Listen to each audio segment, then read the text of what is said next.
খাই শুনি আবার কেমন লাগে আয়োজে বসছি। এই হাজুরে আলাপ চলতো না, এই হাজুরে আলাপ চলতো না। কথা কোন ঠিক না বেড়ে কথা হবে আল্লাহর সাথে বাজান, ঠিক আছে নি বাজান? বাস্তব কথা। এই টুনটুনাটুন চলবে। হ্যালো, এই শোনো, আমি ওয়াজে আছি বুঝছো?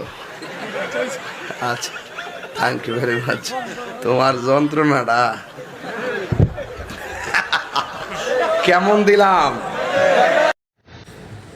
এই আজকে মেকআপের সময় কোনো ডিস্টার্ব না, don't disturb me. I very thank you, I don't know, be careful, I hate you, get lost, stop it. কিরে চাকরির প্রস্তুতি কেমন লইতাছ? কি আর প্রস্তুতি, চাকরি পাওয়া আমার লাগে একটা ব্যাপার হইলো। ব্যাপার মানে এটার লাগে তো পরিশ্রম করা লাগে, গোড়ার ডিম করন লাগে। আমি না নাতি, কি আর নাতি, জোরদার নাতি, ঠুস ঠুস। তো জোরদার নাতি সব বালা কথা, এন আবার চাকরির সম্পর্ক কি? এবার আমরা হইলাম প্রথম সারির লোক, আমগো হিসাবটা আলাদা। আমগো বাপ দাদা কত সাহস করে যুদ্ধ করছে, আমরা কি এত গমতো রে?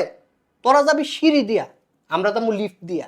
বাপ দাদাই যুদ্ধ করছে, এলাকা তোরা কিছু না করে এত সুযোগ মাগো, তারা কত সাহসের কাম করছে, তারপর একটা সম্মান তেমন লাগতো না? আরে সাহসের কাম তো তারা না করছে, তুই কিরছ, আমি কিরছি। আবার আমি বেটার নাতি হইছি, তাইলে যারা কষ্ট করে লেখাপড়া করতেছে, পরিশ্রম করতেছে, তারা কই যাইব? তাইলে তাগরও কোন নাতি হইতো পুরো বেটা।